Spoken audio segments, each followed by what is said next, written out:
د کابل په رستورانتونو کې د پیزا او یو شمېر نورو بهرنیو خوړو پلور زیات شوی دی. یو شمېر هغه خواړه چې د بهرنیو هیوادونو په رستورانتونو کې په معمول ډول خوړل کیږي او ګټه ترې اخیستل کیږي، اوس مهال په کابل ښار کې د نورو افغاني خوړو ترڅنګ د ډول خوړو پلور په رستورانتونو کې زیات شوی دی.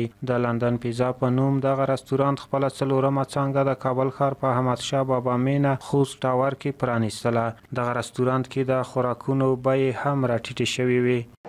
هم یک جای تفریحی داره که آدم بشینه از فضا لذت ببره و همچنان آدم میتونه با یک مبلغ خیلی کم از غذاهای متنوع استفاده بکنه که بسیار یک کار خیلی خوب است و من آرزو دارم که همه چیزا رونق بیافته، بیشتر شه این چیزای تخفیف. این رقم تخفیف ها یک رقابت سالم در بازار میاره و خصوص در عرصه تجارت که نرخایی که به حساب خیلی بلنده است پایین میایه و میتونن مردم ما در قشر که هستن میتونن از این استفاده بکنن و خیلی یک کار خوب است، خیلی یک ابتکار جدید است که انشالله تقاضای من است که همه تو تخفیفا رونق بیافته تا فرد جامعه ما بیاین در رستوران بشینن از این چیزا استفاده بکنن. بعضی خلک دي چې اقتصاد نه ډیر ضعیف دي او دا چې تخفیف ورکوي هغه حداقل هغه غریب سړی هم دلته خپل سام اغستی شي. ځوانانو خوښي څرګندوله چې ورځ تر بلې په هیواد کې نوي پرمختګونه رامنځته کیږي او کاروبارونه وده کوي.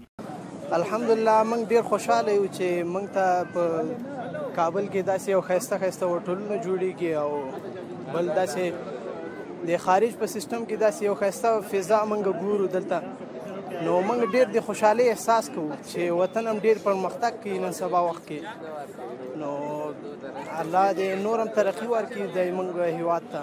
ډیر خوشاله یم چې داسې آرام فضا جوړه شوه او ورځ په ورځ د افغانستان او پیشرفت کې روان ده، دغه کې موږ ډیر خوشحالیږو انشاءالله. د لندن پیزا په نوم رستورانتونه د کابل په څو سیمو کې فعالیت کوي چې اوس مهال یې دغه نوې څانګه پرانیسته او په پیل کې په 50% تخفیف سره بیلابیل خوراکونه پلورل چې ګڼ شمېر کابل ښاریان ورته راغلي وو.